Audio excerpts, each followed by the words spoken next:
안녕하세요. 전산회계 2급 제68회 기출문제 이론편 보겠습니다. 문제 1번. 다음 자료에 의하여 상품 재고장 작성 시 선입선출법으로 월말 상품 재고액을 계산하면 얼마인가? 선입선출법으로 기말 재고금액 구해봅시다.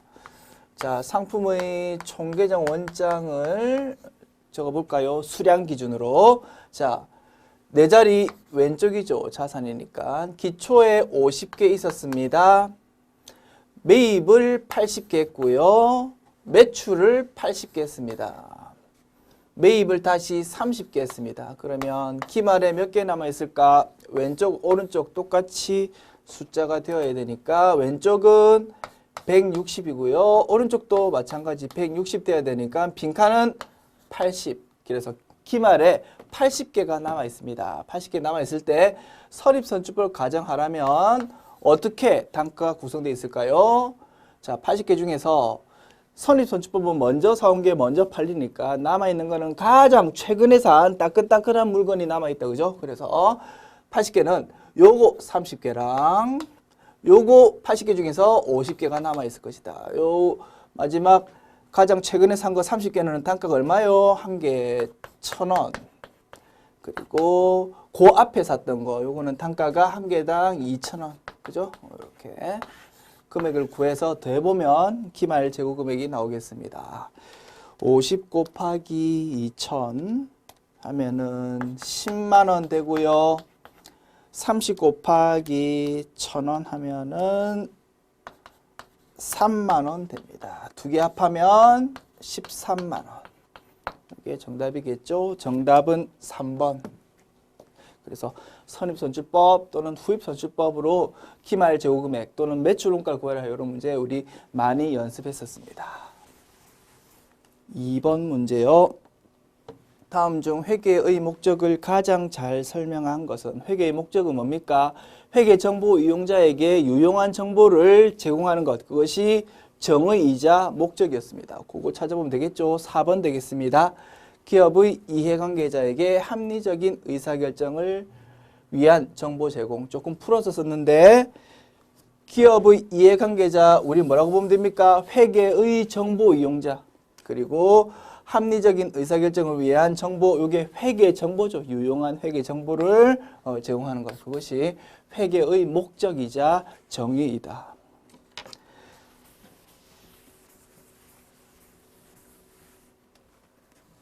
문제 3번 보겠습니다. 다음은 급여 명세표이다. 급여 지급 시 급여 명세표의 공제 내역에 관한 회계 처리와 관련 있는 계정은? 자, 우리 여기 그림에서 어디가 네모박스 되어 있습니까? 공제 내역인 부분, 이 부분이 네모박스가 되어 있습니다. 자, 급여를 줄 때요. 이 사람의 급여 총액은 얼마입니까? 총액은 245만 원입니다. 그러나 이 금액을 전부 다 주는 게 아니죠. 법에 따라서 일부를 떼고 나머지만 지급하게 된다. 그 뗀 금액은 회사가 먹는 게 아니고요. 그 직원 대신 회사가 대신 납부한다고 했습니다. 다음 달 10일에. 이런 거를 원천징수라고 부르고 법에 따라서 이렇게 직원 세금을 원천징수하는 걸 뭘로 처리한다고 했습니까? 예수금으로 처리한다고 했죠. 그래서 회사 입장에서는 우리 돈이 아니고 임시로 가지고 있는 거니까 부채로 기록하고 그 계정 과목 이름은 예수금이라고 했습니다. 정답은 1번. 자, 지우고요.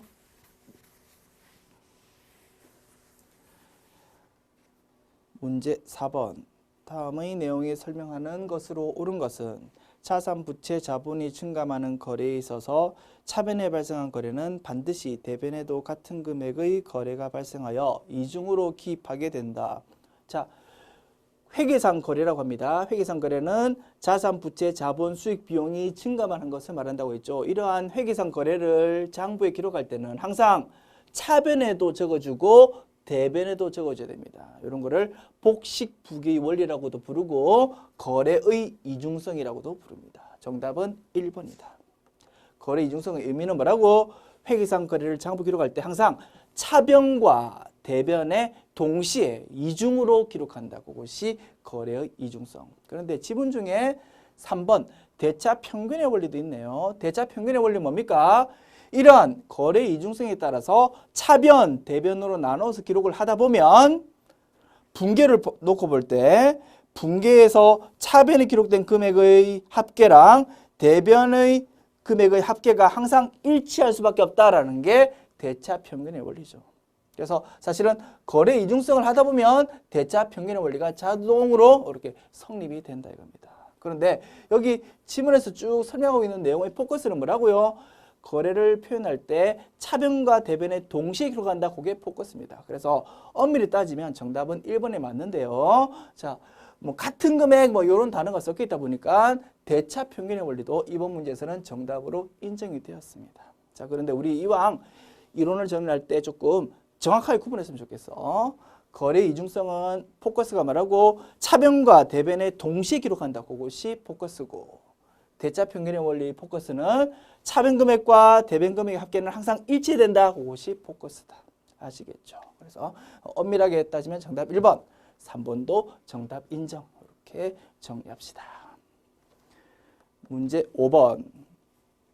유형자산의 종류 중 감가상각을 하지 않는 것만 모은 것은 자, 뭡니까? 토지랑 건설 중인 자산 이 두 가지가 유형자산 중에서 감가상각하지 않는 것이었습니다. 정답 2번. 문제 6번 보겠습니다. 다음은 회사 직원들이 식사한 후에 법인카드로 결제하고 받은 신용카드 매출 전표이다. 이 전표를 회계 처리할 때 차변에 기재할 계정 과목으로 옳은 것은 자, 직원들 식사해가지고 신용카드로 결제했다 이거지. 그래서 이러한 신용카드 매출전표 받았답니다. 회계 처리 어떻게 합니까? 차변에 직원들 식사했으니까 복리후생비, 대변에는 미지급금 그렇게 기록하면 되겠지. 다만 미지급금의 거래처는 그 식당이 아니고 돈을 누구한테 줘야 됩니까? 나중에 카드 회사를 줘야 되니까 카드 회사를 미지급금의 거래처로 기록한다. 이렇게 우리 회계 처리 연습했었죠. 그러면 묻고 있는 거 차변 계정 과목 뭐라고? 복리후생비라고. 그래서 정답은 4번으로 이렇게 선택하면 되겠다. 문제 7번 보겠습니다. 다음 중 거래에 대한 분계가 올바른 것은 하나씩 봅시다. 1번 상장회사인 광주 상사의 주식을 단기 매매 차익 목적으로 50만 원에 매입하고 매입 수수료 5만 원과 함께 현금으로 지급하였다. 자산을 취득하는 과정에서 수수료 등이 발생하면 원칙적으로는 취득 부대 비용으로 보아서 자산으로 처리한 것이 원칙이라고 했습니다. 다만 예외적으로 단기 매매 증권인 경우에는 수수료에 대해서 별도로 비용으로 떼서 기록한다고 했죠. 자, 지금 주식을 단기 매매 차익 목적으로 샀으니까 요거 단기 매매 증권의 취득입니다. 따라서 요때 발생하는 수수료는 따로 떼서 기록하자. 그래서 대변 현금 55만 원 기록하고 차변에 단기 매매 증권으로는 순수한 주식 가격인 50만 원만 기록합니다. 그리고 5만 원은 수수료 비용이라는 별도 비용으로 떼서 기록한다. 이때의 수수료 비용은 영업 외 비용이라고 했었습니다. 그래서 1번 회계 처리 틀렸고요. 2번 부산 상사에서 차입한 단기 차입금 50만 원이 만기가 되어 이자 5만 원과 함께 현금으로 지급하였다. 돈을 빌렸었는데 이제 만기가 돼서 원금과 이자 같이 돈을 지급하면서 갚았다 이거지. 그러면 대변에 현금 55만 원 기록하고 차변에 원금 부분만큼은 이제 부채가 사라졌죠. 그래서 부채의 감소로 기록합니다. 그리고 이자 비용이라는 비용의 발생을 5만 원 차변에 기록하는 것이지. 그래서 2번 회계 처리는 맞고 따라서 정답은 2번이 되겠다. 3번, 4번 회계 처리도 마저 보겠습니다. 자, 3번. 전주 상사에 상품 50만 원을 외상으로 매출하고 운반비 5만 원을 당점이 현금으로 지급했다. 자, 우리가 물건 파는 것, 상품을 파는 것, 주된 영업 활동으로서 물건 파는 거죠. 자, 요때 수수료 같은 게 생기면 수수료 비용이라는 별도 비용으로 처리하도록 하겠습니다. 여기서는 운반비가 발생한 거지. 그러면 운반비라는 계정 과목으로 별도 비용으로 처리하면 되겠지. 자, 그러면 대변에 매출 50만 원 기록하고 차변에 외상 매출금 50만 원 이렇게 기록돼야 되겠지. 그리고 현금은 지급이 되었으니까 대변에 기록돼야 되겠죠. 자산의 감소. 그리고 요만큼 요 5만 원 돈 나간 거에 대해서는 별도 비용으로 처리한다고 했습니다. 운반비라는 별도 비용으로 이렇게 차변에 기록한다. 그래서 우리 강조했었죠. 운반비나 수수료 같은 게 자산을 취득할 때도 생길 수 있고 팔 때도 생길 수 있는데 어떻게 회계 처리되는지 정확하게 우리가 알고 있어야 되겠다. 정리해 볼까요? 자산을 살 때는 원칙적으로 자산의 취득원가로 봐서 해당 자산 계정 항목 처리하고 예외적으로 단기 매매 증권의 경우에만 별도 비용으로 뗀다. 물건을 팔 때는 자산 처분할 때는 그 처분 활동이 주된 영업 활동인지 주된 영업 활동 아닌지를 나눠야 된다.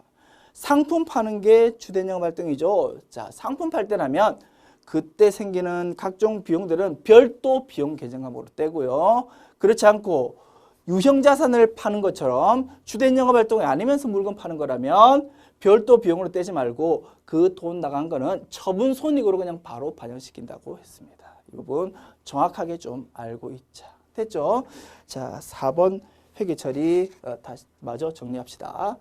대구 상사에 상품 500만 원을 주문하고 계약금 50만 원을 현금으로 지급했다. 자, 물건 살려고 계약금 쪽으로 미리 돈 줬다. 이런 걸 뭐라고 한다고요? 선급금이라고 했습니다. 왜냐하면 나중에 우리가 돈 주는 걸 미리 줬으니까 나중에는 조금만 줘도 되죠. 우리 입장에서는 자산이 되겠지. 그래서 차변에 선급금이라는 자산으로 기록을 해야 되는 상황이다. 대변에는 물론 현금 50만 원 기록하면 될 것이고. 자, 선수금은 뭡니까? 자산이 아니고 부채라고 했습니다. 그래서 우리가 물건을 팔 건데 상대방이 우리한테 계약금 쪽으로 돈을 미리 줬다. 그럼 우리는 돈을 미리 받았지만 대신 나중에 받는 돈이 좀 작아지니까 우리 입장에서는 부채가 되는 거죠. 그때 쓰는 계정 과목이 선수금이었다. 됐죠. 그래서 4번 회계 처리도 틀렸었네. 그래서 정답은 2번이 되었다. 아시겠죠? 자, 정답 2번 확인했고요. 요거 조금 치우고 다음 문제로 넘어갑시다. 문제 8번 보겠습니다. 다음과 같은 결합관계로 이루어진 거래로 옳은 것은 자, 차변의 자산의 증가, 대변의 부채의 증가로 이루어진 것 찾아보자. 1번 상품 500만 원을 현금으로 매입했다. 차변의 상품 500만 원, 대변의 현금 500만 원 이렇게 기록되겠죠. 차변의 상품 자산의 증가, 대변의 현금 자산의 감소 이렇게 분석 가능하다.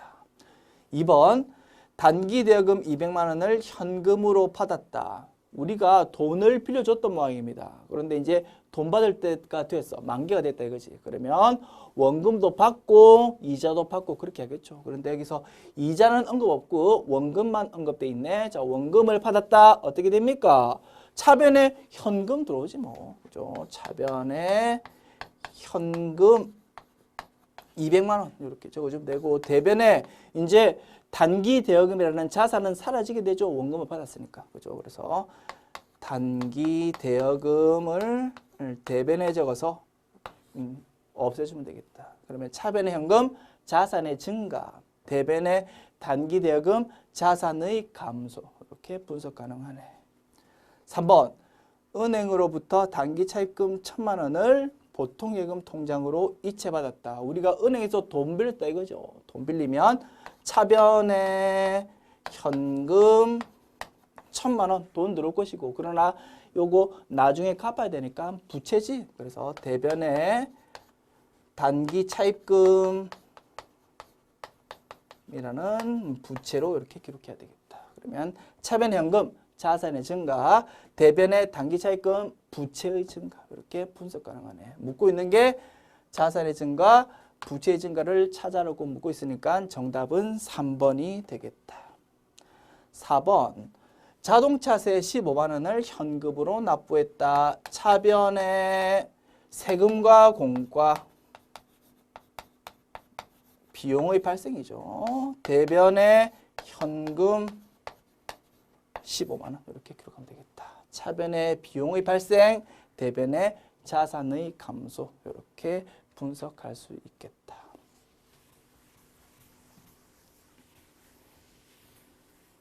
문제 9번. 다음 중 현금 및 현금성 자산으로 회계 처리할 수 없는 것은 1번 주화와 지폐 이런 걸 통화라고 부르죠. 현금 및 현금성 자산이 맞고요. 2번 타인 발행 당좌 수표. 자, 이런 거는 언제든지 현금으로 바꿀 수 있다고 해서 통화 대용 증권이라고 부른다고 했습니다. 현금 및 현금성 자산이 맞습니다. 3번 당전 발행 당좌 수표. 우리가 수표를 발행하면 회계 처리 어떻게 한다고요? 대변에 당좌 예금으로 회계 처리한다고 했죠. 당좌 예금 현금 및 현금성 자산으로 볼 수 있겠다. 이렇게 생각이 되겠죠. 우리가 수표를 발행하면 우리 입장에서는 대변에 당좌 예금 회계 처리하고, 자, 우리가 수표를 발행했을 때 받는 사람 입장에서는 어떻게 회계 처리합니까? 자, 받는 사람 입장에서는 타인이 발행한 당좌 수표지. 그죠? 그러면 당연히 차변에 현금 이렇게 기록할 것이다. 그렇게 따져도 3번 지문도 현금 및 현금성 자산으로 볼 수 있겠네. 4번 단기 매매 증권은 뭡니까? 이런 거는 단기 투자 자산으로 분류되는 것이라고 했습니다. 따라서 정답은 4번이 되겠다. 문제 10번 봅시다. 다음 중 세금과 공과금 계정 과목으로 회계 처리할 수 있는 것은 1번 기업주의 소득세 납부. 기업주가 개인적으로 자신이 세금을 내야 되는데 그거 회사 돈으로 냈다 이거죠. 그럼 회사 입장에서는 회계 처리 어떻게 합니까? 대변에 현금 얼마, 차변에 인출금 얼마 이렇게 기록하겠죠. 그래서 이거는 인출금이다. 이렇게 분석할 수 있고요. 2번 영업용 건물의 재산세. 회사 건물 있으면 보유하는 기간 동안 재산세가 고지되거든요. 그러면 그거 세금 낼 때 어떻게 처리합니까? 대변에 현금 얼마, 차변에 세금과 공과라는 비용 얼마. 이렇게 세금과 공과라는 계정 과목으로 처리할 것이다. 묻고 있는 게 세금과 공과금 계정 과목이니까 2번이 정답 되겠네. 3번 영업용 차량 운반구의 취득세. 이런 거는요, 차를 사는 과정에서 내는 세금 취득 부대 비용이죠. 그래서 차변에 차량 운반구라는 해당 자산 계정 과목으로 처리한다. 4번 급여 지급 시 소득세 원천 징수. 자, 직원에 대한 세금을 법에 따라서 원천 징수한다. 회사가 잠깐 가지고 있다라고 했죠. 그거는 예수금이라는 부채로 기록해야 됩니다. 그래서 정답은 2번이었다.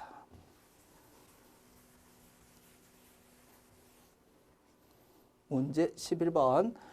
회사의 자산과 부채가 다음과 같을 때 자본, 즉 순자산은 얼마인가? 자, 자산 빼기 부채 이렇게 구하면 되겠죠. 상품, 자산, 대여금, 자산, 매입 채무, 부채, 비품, 자산, 미급금, 부채.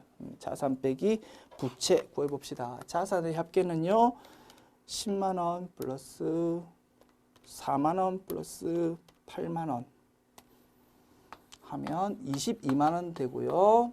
부채는요, 7만 원 플러스 만 원 하면 8만 원 됩니다.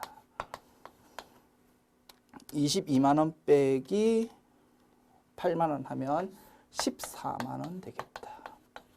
정답은 2번.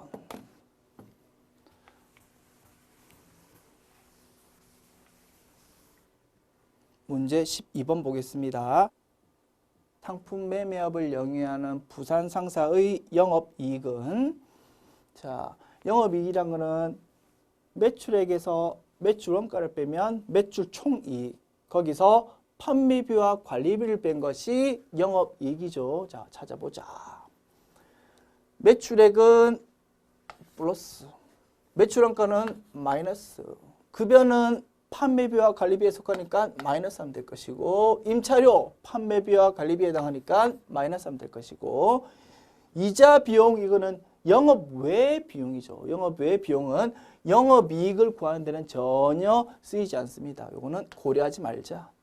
기부금은 영업 외 수익입니다. 이것 또한 영업이익 구하는 데는 전혀 쓰이지 않는다. 됐죠? 그래서 동그라미 한 것 빼기 세모한 것 이렇게 구해보면요. 자, 12만 원 마이너스 5만 5천 원 한 거. 요게 65,000원이 매출 총이익이고 여기서 요거 두 개를 다시 빼면은 그게 영업이익 되겠죠. 자, 65,000원에서 다시 10,000원을 빼고 5,000원을 빼자. 그러면 50,000원이 남고 요게 영업이익이 된다. 3번이 정답.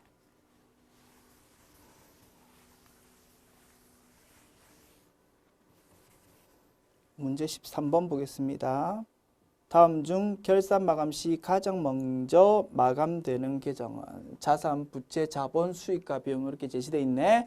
자, 장부를 마감할 때 먼저 수익과 비용 계정 과목을 먼저 마감하죠. 손익계정이라는 임시 계정 과목을 사용해서. 왜?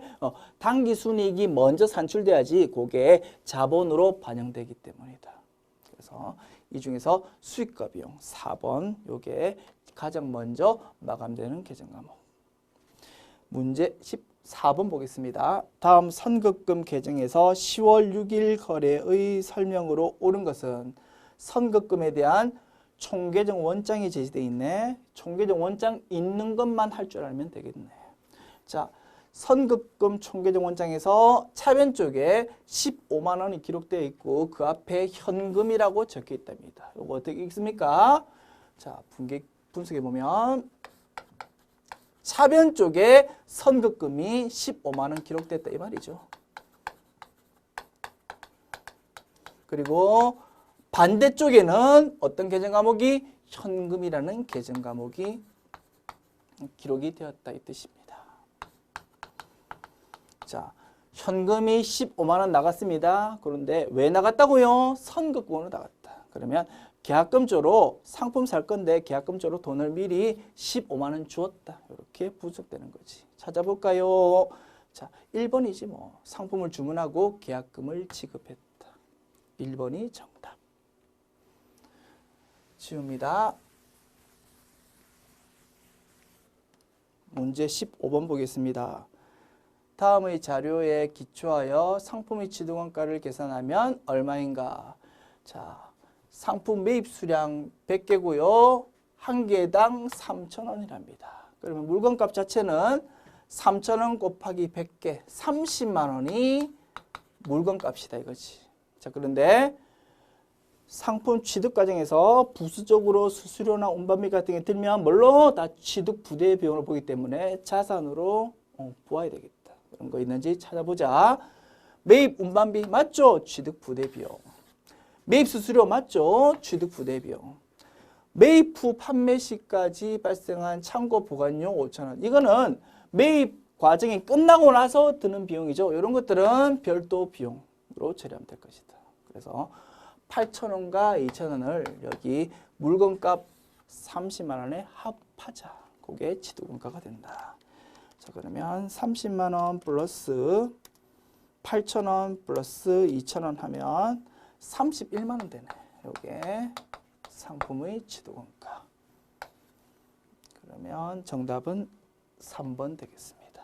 됐죠? 그래서 이런 것들도 우리 재고자산 할 때 강조했던 부분이었다. 자, 지금까지 제68회 기출문제 풀어보았습니다. 어떻습니까? 우리 전부 다 교재에서 강조하던 부분이 다 출제되었다는 거 확인할 수 있겠네. 수고하셨습니다.